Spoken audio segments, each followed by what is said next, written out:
Assalamualaikum warahmatullahi wabarakatuh. Hadirin,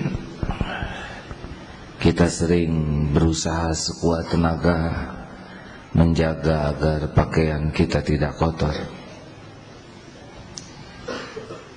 Kita sering menjaga agar kendaraan kita tidak kotor, tapi kita jarang habis-habisan menjaga agar hati kita tidak kotor.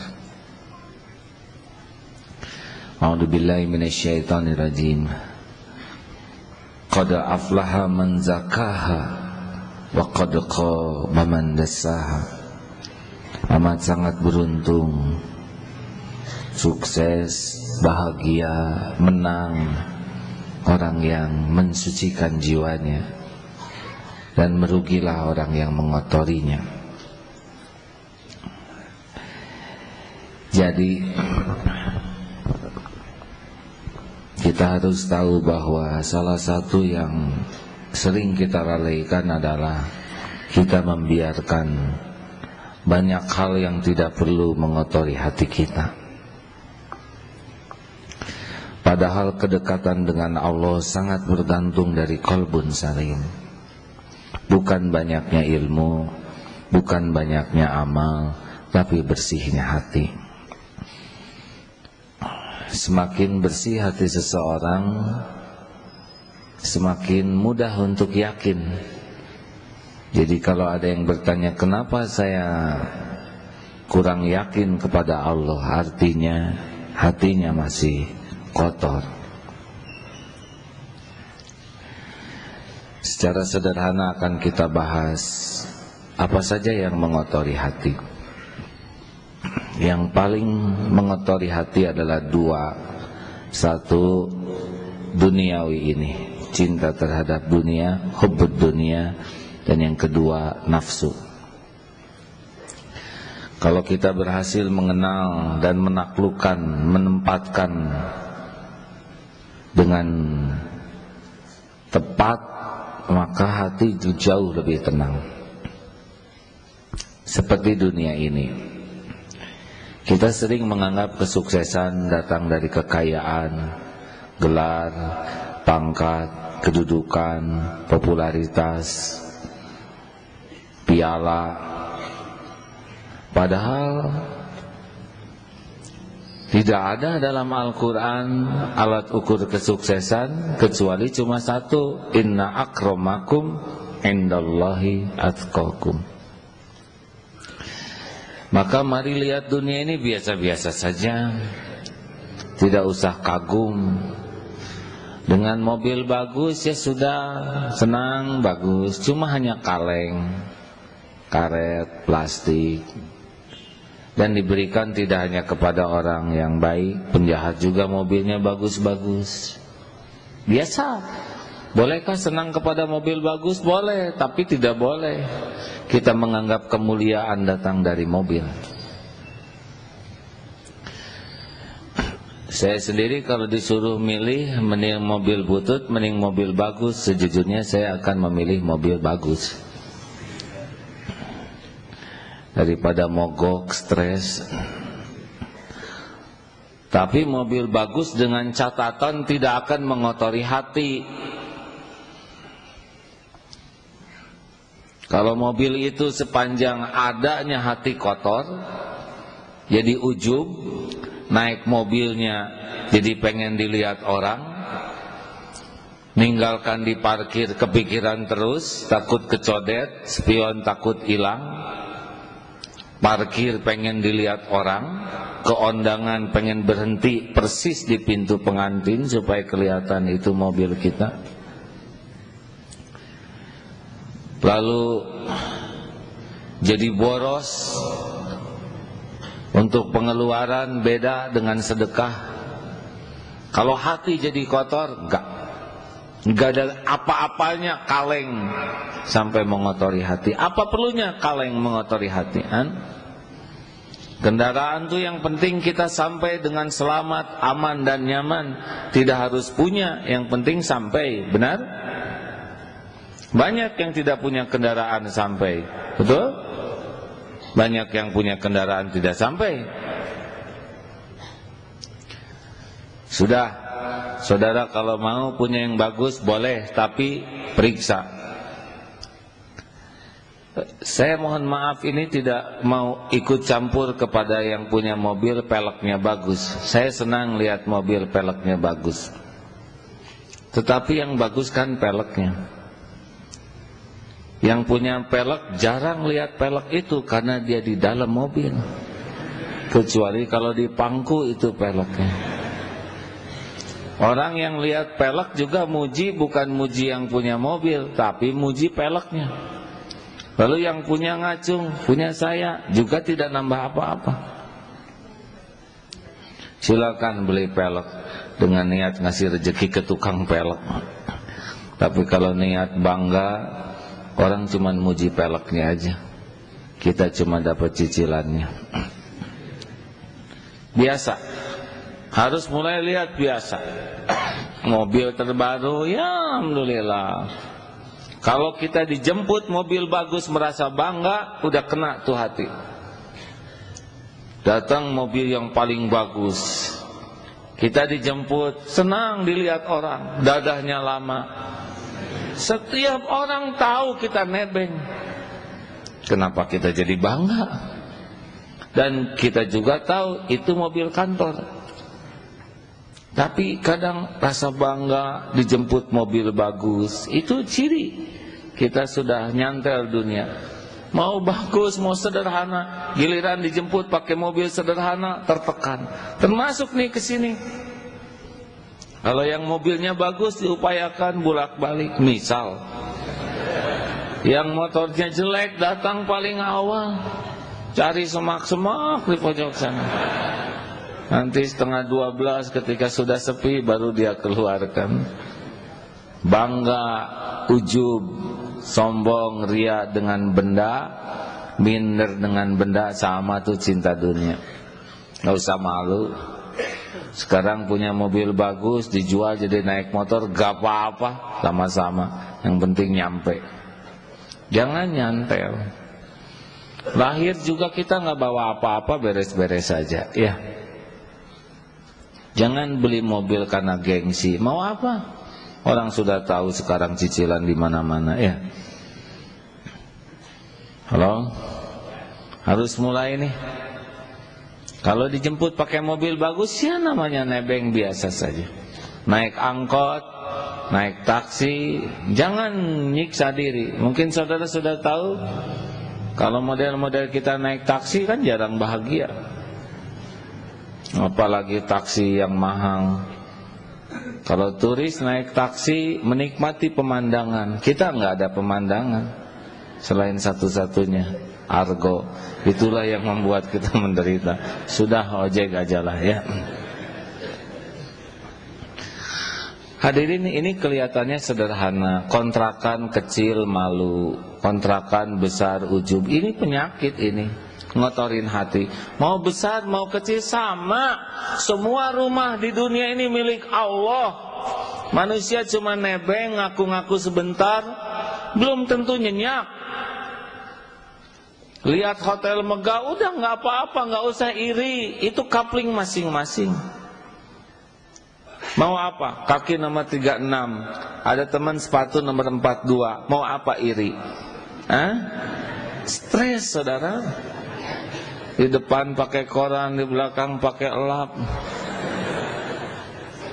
Gak usah, tiap kita punya kapling masing-masing. Satu sekolah, SMA beda-beda nanti garisnya. Adik kakak beda-beda kaplingnya. Kembar beda-beda. Udah, stop. Jangan iri, jangan terpesona. Biasa lihat dunia ini, ya. Itu enak. Tapi kalau sudah lihat kemewahan sebagai tanda sukses, gak ada apa-apanya.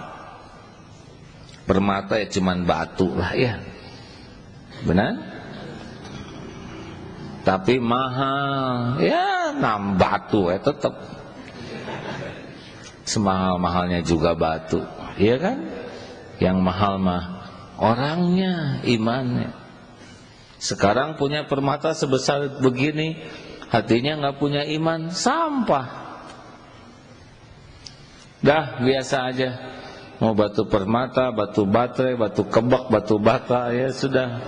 Saudara kalau nggak sanggup beli batu permata, udah batu kebak satu ya. Pakai rantai dikalungkan di leher, beres.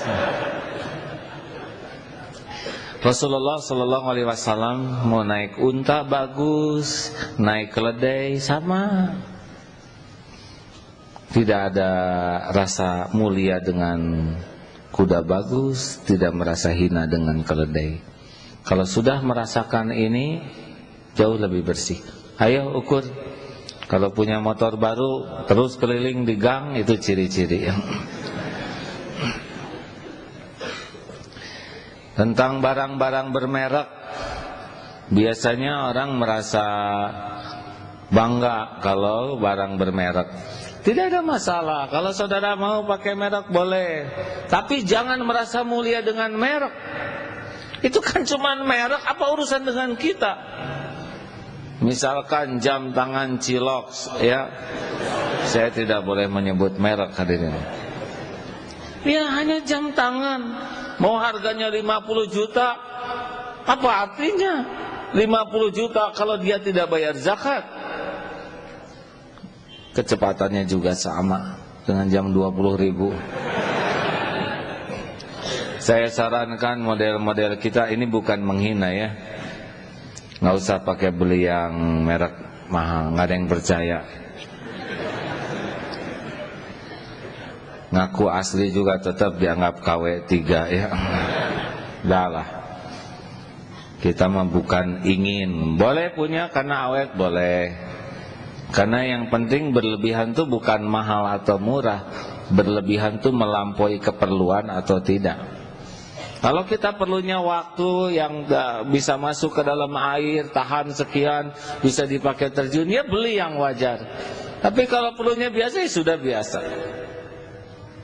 Handphone, saudara perlunya apa? Kalau perlunya ada internet, beli, itu nggak mahal. Tapi kalau perlunya hanya didengar, buat apa yang berwarna? Telinga nggak tahu warna, ya kan? Simpelkan hidup ini. Orang menghina, nggak ada urusan dengan penghinaan orang. Urusan kita adalah jangan ngotorin hati. Apa saudara pikir gampang kita punya yang bagus? Susah. Punya yang bagus tuh kecenderungan kita mau pamer. Dan pamer ini bukan pribadi dewasa. Kalau anak kecil pamer mending, ya kan? Masih ingat coba anak-anak kecil atau kita waktu segala dipamerkan. Masa aki-aki pamer juga? Gagal dia jadi tua. Dan kalau mau pamer apa? Kita ingin orang kagum kepada kita. Terus kita segala ada-adain supaya orang kagum. Lalu kalau orang sudah kagum terus gimana? Kita udah nyicil ini, nyicil itu, pakai rantai ini, pakai mahkota. Terus orang, terus mau gimana? Kan cuman segitu. Tinggal cicilannya aja yang 24 bulan. Benar? Mau apa? Mau apa dikagumi orang? Gak ada urusan kita dengan kekaguman orang. Urusan kita mati, kita harus bersih. Kalau ibu punya mahkota, bikin ibu kotor hati karena kemana-mana ibu pakai mahkota. Ibu dari kerajaan mana? Ibu selain ibu kotor hati, ibu ngotorin hati yang lihat. Udah pakai mukena, pakai mahkota akan bermasalah hatinya. Dahlah. Setuju? Lihat dunia biasa-biasa aja. Jangan kagum sama pejabat. Ya, biasa aja. Bukan meremehkan pejabat, bukan menghina orang kaya, bukan. Tapi jangan kagum. Karena pejabat itu ujungnya juga berhenti, turun, ya kan? Biasa. Itu mah cuman kapling giliran, ujian giliran, pangkat, jabatan. Kalau saudara punya kerabat jadi menteri, jadi saudara, udah biasa aja. Kan bukan saudara yang jadi menterinya. Nggak usah disebut-sebut dan dibawa-bawa potretnya kemana-mana. Ini saudara saya, saudara segimana ya, se-Adam, se-Hawa. Udah nggak usah nebeng-nebeng beken begitu, setuju? Saudara punya gelar, alhamdulillah, takdir Allah yang baik. Tapi yang nggak usah merasa mulia dengan gelar sehingga kalau gelar nggak disebut tersinggung, terhina. Mau apa? Dan kemuliaan tidak diukur oleh gelarnya, oleh takwa. Benar? Kalau hanya ngotorin hati, ya nggak usah disebut kalau tidak proporsional. Tapi kalau itu memang forum yang mengharuskan disebut, ya sebutlah sebagai syukur sederhana. Saudara pendidikannya apa? S1, S2, S3, saya S3. Beres ya enggak? Saudara belum tahu ya. Nah itu udah jadi tuh.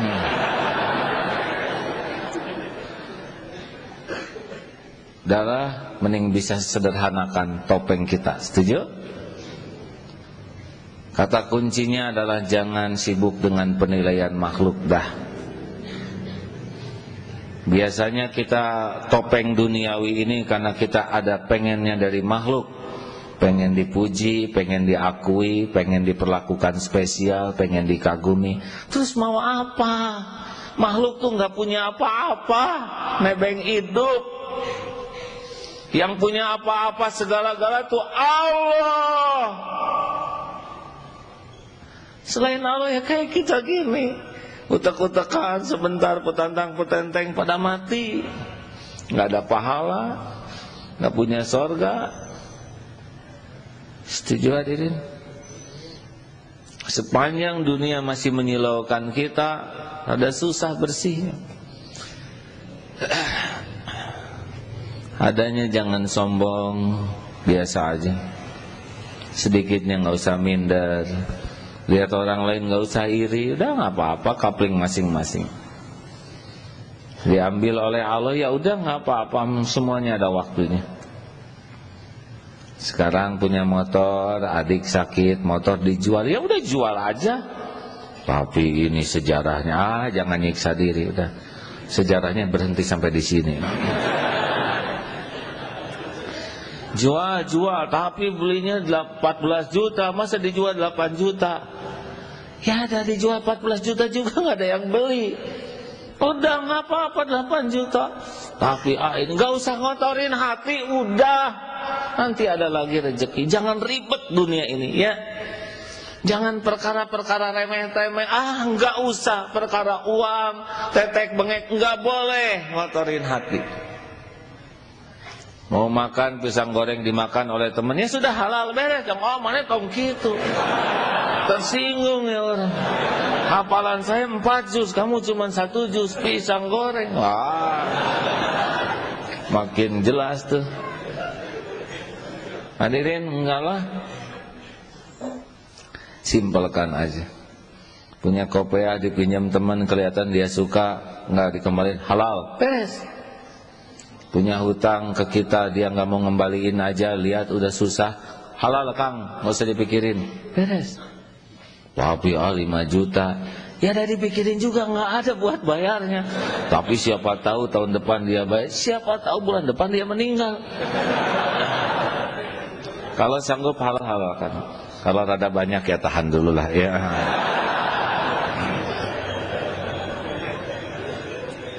Tapi mau ngapain kita sakit hati dengan orang yang gak bayar utang kita? Kita masih bisa makan, masih bisa minum, mending nyukurin makanan yang ada daripada mikirin uang kita yang di luar. Tapi dia nipu, ya udah gak apa-apa dia nipu kita. Udah ada urusannya sendiri. Kita ditipu, masih bisa makan, masih berpakaian, gak apa-apa. Daripada sibuk mikirin yang nipu, di mana yang nipunya? Justru itu, dia kabur nggak tahu kemana. Udah jelas nggak tahu kemana, dipikirin ya rugi atuh hadirin. Mendingan nyukurin yang ada, ya kan? Tapi dia menghina saya. Apa sih urusan kita dengan mulut orang? Hah? Kita sakit hati kan bukan karena dihina. Kita sakit hati karena ingin dihormati. Udahlah. Perlu kita balas, mau ngapain ngebalas? Kalau kita sebel ke orang, habis waktu kita, kotor hati kita. Udah biarin. Udah, mending bersih-bersih aja lah. Dia nggak suka ke kita, ya hak dia tuh. Nabi aja yang mulia ada yang nggak suka, apalagi kita yang nyebelin asli. Ya. Yang penting mah kita berusaha terus, kok jangan kotor hati. Idfa billati hiya ahsan. Kalau orang menghina kita menghina lagi, kalau orang melotot kita melotot lagi, kalau orang ngomong jelek kita ngomong jelek lagi, kalau orang membeberkan aib kita beberkan aib lagi. Terus mau ngapain sekolah lama-lama? Ya, kalau hanya bisa niru kejelekan, keluar dari kampus. Benar? Mau ngapain ngapalin Quran? Mau ngapain ikut pengajian kalau keterampilannya hanya niru keburukan? Gak bisa. Orang ngomong jelek, kita ngomong bagus. Orang menghina, kita gak usah menghina. Umar bin Khattab, Umar, sekali kamu ngomong jelek, 10 kali saya ngomong lebih jelek. Kata Umar bin Khattab, semoga Allah ridho kepadanya, 10 kali kalau saudara ngomong jelek, saya gak akan ngomong jelek sepatah kata pun. Beda kualitasnya. Ya. Udahlah, urusan kita banyak. Kita tuh di dunia cuman sebentar, belum tentu panjang umur. Mau ngapain segala dipikirin? Orang yang apes tuh suka mikirin yang gak perlu dipikirin, ngobrol yang tidak perlu diobrolkan, ngurus yang bukan urusannya. Hari mana yang naon? Menimu bazir gitu. Makanya seperti sepak bola kemarin, saya nonton memang setengahnya. Ngitung nih kenapa saya jadi nonton gini, tegang. Wow, udah gitu satu sama lagi. Saya kehilangan waktu nih. Pakai tegang begini nggak jelas ya. Dan nggak bisa berbuat apa-apa selain di kursi ngayak-yak sendiri. Kalau saya nendang dikit gitu ya, enggak, udah maaf lah. Ya sudah cukup setengah ronde saja. Mending pakai urusan yang lain lah. Karena memang banyak yang harus diselesaikan, lebih manfaat. Dan saya tonton, tidak saya tonton, nggak ngepek katanya. Yang lebih menarik lagi, udah nonton dibahas lagi. Kan udah barusan nontonnya. Kumaha sih eta teh make udahlah, udah takdirnya gitu. Maaf, mungkin ini tidak begitu populer selama ini, tapi bagi yang melihat waktu itu sangat bernilai. Kita harus ngitung-ngitung. Bukan tidak boleh kita nonton TV, tapi harus ada yang lebih tinggi daripada gorok, jerit sana, jerit sini. Mau apa? Tahu-tahu dicabut nyawa lagi. Gol kan. Kurang bagus akhir hayatnya. Nggak jelas husnul khotimah, su'ul khotimah. Hadirin selalu dalam kendali. Ya. Jaga pandangan. Kalau ya udah fitrahnya lah, pengen saling melihat satu sama lain. Apalagi sekarang ya walaupun berjilbab tetapi masih banyak yang harus diperbaiki jilbabnya. Laki-laki harus mikir, kalau saya lihat yang begini terus saya jadi gimana ya? Lihat yang berpakaian ketat jadi pusing sendiri. Ngagabruk malah dosa ya. Ngapain? Nggak ada kerjaan ya. Yang mending palingkan pandangan, gadul basar, manis tuh iman. Ya daripada dilihat internet. Mau apa kita maksain diri? Ya. Lihat yang tidak. Nafsu suka, tapi kan nafsu tuh selalu membuat gampang urusan yang berbahaya, membuat enteng urusan yang mencelakakan. Kuncinya sederhana, palingkan pandangan. Tahan, lebih nyaman. Kalau saudara ada yang merasa sholat jarang khusyuk, periksa matanya. Telinga, TV contoh ya, iklan-iklan itu segala dilihat, harerang, ngotorin hati. Udahlah, mending lihat dunia binatang sekalian, nggak pakai baju tapi jadi nambah iman. Banyak acara-acara yang bisa ngotorin hati, yang lucu-lucu, ketawa-ketawa, terbahak-bahak. Apa untungnya menertawakan orang lain yang tidak manfaat? Benar? Rugi, cari kesenangan yang lebih manfaat. Harus tanya ke hati, ini teh ngotorin hati, ngebersihkan hati. Ngobrol, telinga dulu ya. Dengar lagu. Saya lagi ngukur juga lagu siapa teh, Cep Maher.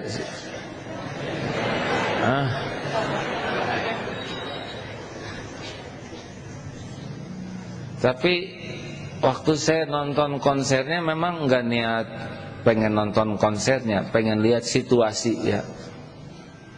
Kayak orang ingat Allah atau enggak?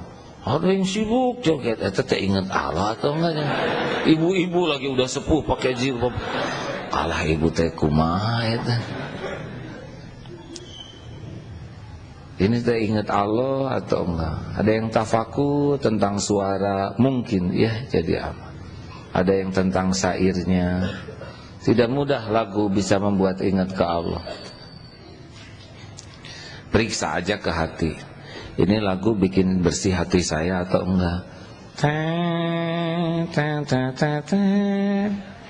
Kebayang kita lagi di Naparahu gini, Titanic ini, rusak, ganti. Itu lagu Maher Zain. Dengan lagu Maher Zain, kebayang teh Cep Mahernya, kasep, udah rusak.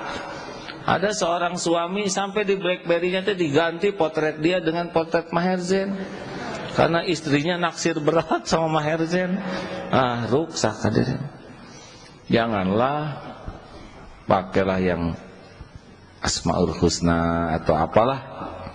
Kalaupun mau lagu, saya anjurkan ya yang benar-benar periksa. Kalau kita mati lagi dengar lagu ini, kira-kira husnul khotimah atau tidak, itu ajalah.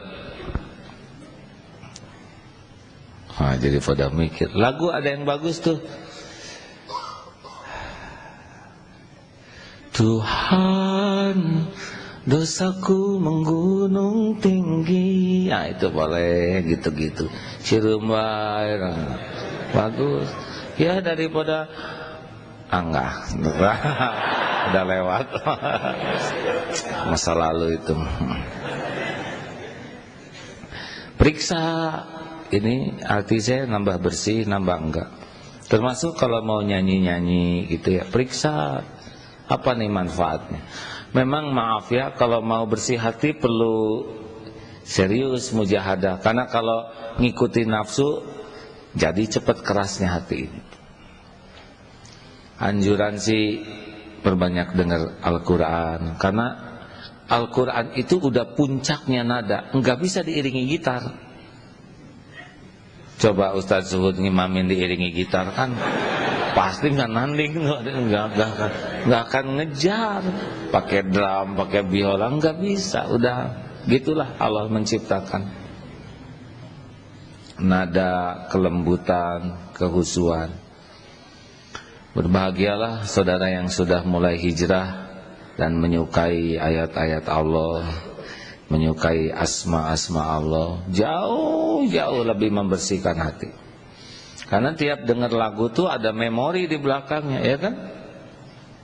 Benar? Saya banyak memori di belakang lagu. Seperti John Travolta misalkan, itu langsung dosa SMA ke bawah. Dah, ganti. Nah saudaraku sekalian, maksudnya adalah ketika mendengar orang ngobrolin kejelekan orang lain, mending gak dengar. Mendengar tidak sengaja saja sudah cukup itu untuk membuat kita suudon kepada seseorang, tidak sengaja.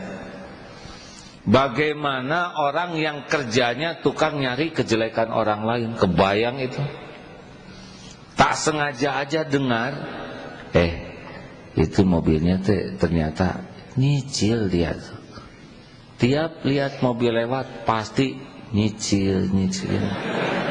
Benar.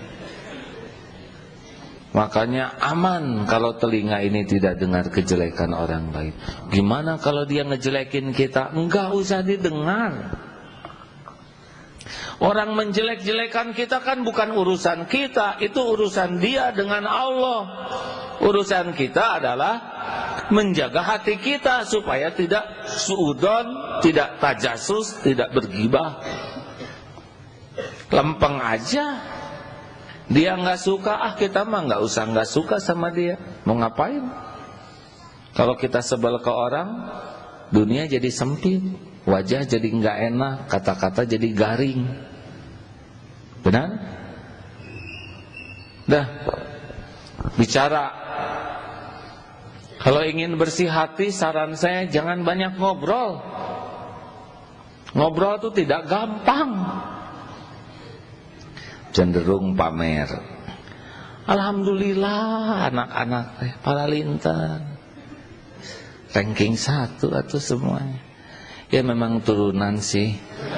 Mulai rusak. Enggak gampang. Kalau berani periksa tidak gampang. Kucing lucu. Kucing sekarang teh kucing Angora mah panjang-panjang bulunya. Seperti singa. Waktu saya ke Singapura ya, aduh nyambung. Jadi pembuka kucing teh intinya sih Singapura itu. Gak gampang, sangat tidak gampang. Pengen pamer siapa diri saya, pengalaman saya, ilmu saya, kemampuan saya. Nanti bisa hilang tuh pahala. Tujuannya supaya orang lain kagum, orang lain jadi gimana? Terus mau apa? Segala diobrolin mau apa? Pulang dari Mekah, tiap lihat gambar Ka'bah. Nah, saya di sini sholatnya. Ini Hajar Aswad ya. Saya pernah sholat sebelah sini dan nggak ada yang dengar ya, karena tiap ketemu pasti itu lagi. Udahlah, nggak usah segala diobrolin, kecuali kalau perlu manfaat bunyi.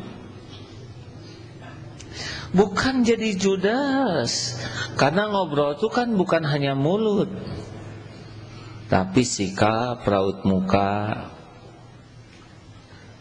Rasulullah tidak banyak bicara, tapi setiap orang yang ada di hadapan Rasul pasti pulang tuh sama pikirannya. Tahu apa? Saya adalah orang yang paling utama di hadapan Rasul. Ini obrolan yang paling bagus. Rasulullah selalu perhatiannya penuh. Wah, saya jadi mikirin kelakuan sendiri nih. Kita kadang-kadang dengan anak tangan SMS. Ya benar. Ya sekolahnya dibubarkan aja. Padahal ini demonstrasi bubarkan jadi sekarang. Kadang ini ke sini, kadang sambil korat. Salaman ke sini. Ya. Kenapa? Kita tidak beri 2 menit, 3 menit tapi penuh. Nah, Rasulullah ngobrolnya dengan perhatian, raut muka, pikiran, hati, full atensinya. Ini obrolan nih. Hematlah, tidak usah segala diceritakan, benar? Setuju? Bisa ujub, bisa ria, bisa takabur. Dan kalau sudah ngobrol, evaluasi. Nggak apa-apa. Nggak apa-apa Bu, tenang aja, biasa. Tenang. Yang lain ikut tenang ya. Karena ibu aja, ibu nggak apa-apa, tenang ibu, biasa anak kecil nangis mah. Ya nggak apa-apa, udah takdir Allah, kita harus mendengar. Nggak lama, yakin pasti berhenti ya nggak. Insya Allah. Ibu tenang ya Bu, nggak apa-apa Bu, nggak apa-apa, sama sekali nggak apa-apa. Kalau nangis gini, ini anak ciptaan Allah. Allah yang menciptakan suaranya, Allah yang membuatnya bisa menangis, dan izin Allah memang menangis saat ini. Ujian bagi ibunya, ujian bagi kita. Dan ini bukan perkara besar, bukan perkara gawat yang mengharuskan kita sah. Nggak usah. Ini biasa aja, jalani aja. Mungkin lapar, mungkin sakit, ya, dan pasti berhenti. Enggak mungkin nangis seumur hidup, ya kan? Nggak apa-apa Bu, tenang aja Bu. Ya, kita juga dulu waktu kecil lebih dari ini. Ya kita mau ya nangis, ya pipis segala macam. Ya alhamdulillah. Jadi, nah seperti kejadian begini teh harus dapat nih, jangan ngotorin hati. Sudah ke pengajian pakai mau budak segala macam. Ya di rumah siapa yang jaga? Jangan. Biasa aja, jangan kotor-kotor hati. Setuju? Ini maaf, yang ceramah ini belum sepenuhnya cocok nih dengan ceramah. Tapi kita ikhtiar sama-sama bahwa kita harus mujahadah. Jangan biarkan kejadian bikin kotor. Lihat itu kotor, lihat ini kotor, lihat yang gemuk, wah celana nomor seberapa kotor. Mau apa mikirin celana? Jangan, sing enak. Setuju tidak nih? Ya sekarang siapa lagi yang ngejaga hati kita kalau bukan kita, syariatnya, benar?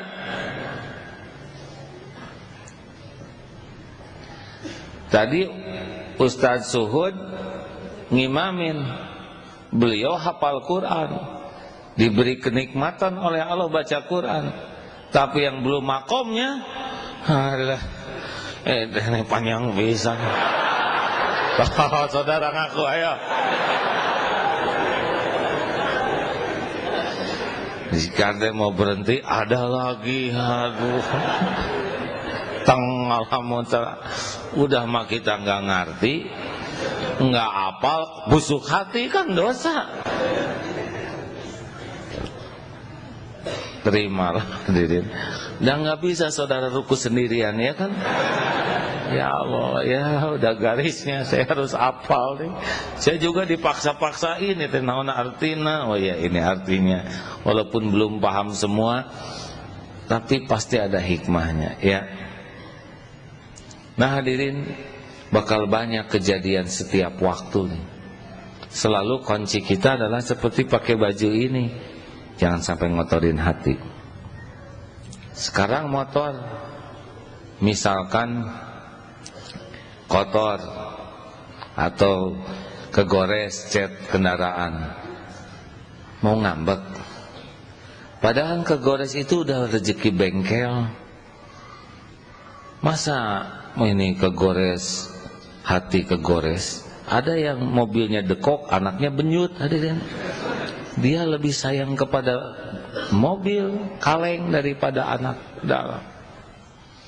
Piring pecah, kacamata, nah ya kita boleh menegur, kita boleh memberikan peringatan, teguran, ketegasan, tapi jangan berlama-lama dalam kekotoran hati. Setuju? Karena kalau hati kita sudah kotor, kita nggak akan menikmati apapun dalam hidup ini. Sholat nggak enak, belajar tidak enak, sakit gitu. Mungkin ada yang bisa bantu panitia, ya. Tenang Bu, mungkin perlu udara yang segar.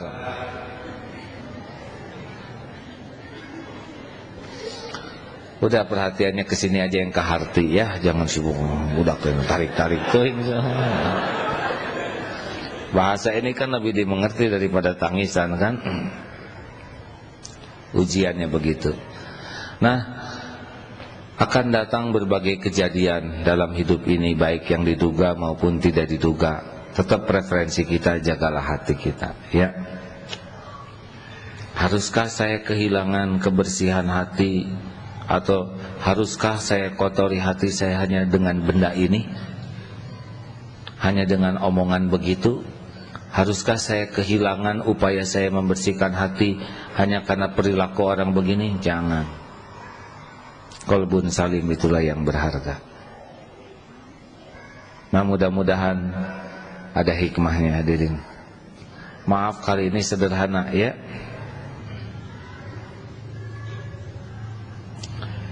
Boleh saya cerita sedikit tentang tangan ini? Saya lagi mikir ceritakan atau jangan. Jadi pasti kejadian itu ada hikmahnya. An-Nisa 79, wa ma asabaka min hasanatin faminallah wa ma asabaka min sayiatin famin nafsi. Kebaikan semua datang dari Allah, keburukan datang dari kita. Ini kemarin waktu takdirnya ada tugas dakwah di Singapura, disuguhin makanan. Ini nggak boleh, ini asam urat, tinggal ini nih, cumi kecil. Wah, gerus, bong, ternyata asam urat hadir. Aduh, nafsu begini, memang dibekal itu cumi teh sampai ke sesa-sesanya. Padahal tanpa cumi itu saya hidup seperti biasa, tapi nafsu seperti itu. Hanya enak di lidah, tapi ini nggak bisa bergerak. Dah. Akhirnya diobati oleh, kemarin ada dokter teman. Dah, kempes tuh, dah enak. Ini Masya Allah, saya cerita ini, saya mohon maaf ya. Tapi betapa kalau enggak hati-hati, masalah. Enggak apa-apa, tapi jadi saya yang dengar. Sampai di mana barusan? Berangkatlah kemarin ada teman di Marinir Cilandak. Ini baru diobat ini, kata dokter harus hati-hati gitu ya, diawet-awet. Dah enak. Ngobrol tentang akan ada acara di sana tabligh, sudah ngobrol. Ah, itu mau ada perlombaan nembak. Ayo nembak, ah. Ikut ke sana. Nih, pengen, memang pernah latihan nembak di sana dan dianggap jitu tembakannya. Yang itu teh pengen kelihatan jitu. Sakit. Tuh, jabah nggak kena lagi. Aduh, malu nih. Biasanya kena jadi nggak kena. Belum teh baru sageng kira. Aduh, buka baju nggak bisa, pegang sarung, sikat gigi nggak bisa. Masya Allah. Hanya, maaf ya, na'udzubillah, itu tuh pengen memperlihatkan jitu yang dulu. Ternyata enggak, oleh Allah tuh kamana, pelor kan itu. Tapi yang pasti kenanya ke sini. Ya Allah, saya pikir Maha Suci Engkau yang Maha tahu niat yang tersembunyi. Kau tahu ini mau ujubnya hambanya, mau pamer kabisa, nggak cocok dengan ceramah, hasilnya baru hasilnya. Mau makan susah, segala susah, sujud juga begini. Masya Allah. Tapi mudah-mudahan sakit ini salah satu yang menjadi bahan ceramah ini. Hati-hati, pengen diketahui orang lain kemampuan kita tuh, ya. Ujub, ria. Terus mau apa? Kalau udah kena gimana? Saya tentara bukan, ya. Ya kalau nggak nembak juga nggak apa-apa, ya kan? Tapi dah kadang-kadang ya pengen aja memperlihatkan siapa diri. Dan ini kalau nggak hati-hati, ya beruntunglah kalau oleh Allah dikasih peringatan. Misalkan saudara pengen memperlihatkan keahlian terjun, lalu oleh Allah nggak dibukalah parasutnya. Oh, kalau itu gepeng hadirin. Aduh. Sekarang mau diajak terjun mah alim hadirin, di situ muka. Hati-hati, hati-hati ya. Cerita-cerita gini juga bisa halus ya, ada ujubnya, ada rianya. Rekan-rekan sekalian, kita ikhtiar aja sama-sama ya. Minimal mungkin lolos, kita keburu ria dulu, tapi nanti kita tafakur. Kenapa saya ngomong itu? Apa sih tujuan yang asli di hatinya? Mau pamer? Kenapa tadi saya baca ayat ini? Tujuannya apa sih? Pengen pamer kelembutan suara. Kenapa tadi ngotot pengen adzan, ujuk korowok. Oh, ada mertua ya si eta ya. Kita periksa. Jangan sampai udah kejadian kita merasa biasa aja, supaya kita ketemu kesalahannya, kita tobatin, dan itu makin peka nanti. Ketika kita akan mengulangi kesalahan yang sama, kita udah pernah melakukan kesalahan ini. Tapi kalau kita nggak evaluasi, nggak tobat, kita mengulangi nanti. Makin bersih, makin peka, radarnya bunyi nanti. Kalau makin bersih, suara kan ada hati mah bolak-balik. Kalau nurani, enggak, dia mah jujur terus. Entong, ria. Tapi ditutup oleh nafsu kita. Tapi kalau makin bersih, makin nyaring dia, makin berpengaruh. Mau ngomong, enggak lah, pasti ini ada rianya. Mau, enggak usah. Jadi ini udah jalan ya. Mudah-mudahan seperti itu ya. Karena kita harus terus dakwah tauhid ini. Hanya dengan tauhid yang benar, bersih, kokoh, bisa terjadi perubahan dan bisa akur. Siapapun yang mencari Allah susah berantemnya, sebab Allah karunia-Nya luas. Yang bikin berantem tuh nyari dunia. Dunia kecil, jadinya sikut-sikutan. Cari rahmat Allah luas. Kita minta semua dapat juga, nggak akan habis rahmat Allah. Benar? Saya bersyukur di Darut Tauhid sekarang hampir banyak lembaga-lembaga dakwah. Senang kalau tauhid sama-sama mau organisasi ini asal tauhid bersih, Masya Allah. Kita dakwah tauhid. 13 tahun pertama Rasulullah tauhid. Tiang penting, atap penting, nggak ada fondasi roboh. Ngaji penting, tahajud penting, paham ilmu penting. Nggak ada tauhid roboh. Nah, saya berharap begitulah, bergerak dan menggerakkan. Rasulullah bergerak, dan yang digerakkan Rasul bergerak lagi, sehingga tersebar ketauhidan ini dengan baik. Setuju? Kalau orang sudah membesarkan Allah, dunia kecil. Kalau orang tidak kenal Allah, dunia jadi hebat. Kalau pelayan kita, dunia ini udah dianggap hebat, kita nggak ada apa-apanya. Huwallazi khalaqalakum ma fil ardi jami'an. Dunia berikut isinya cuman pelayan aja. Insyaallah saudaraku sekalian, dan ingat kalau dalam dakwah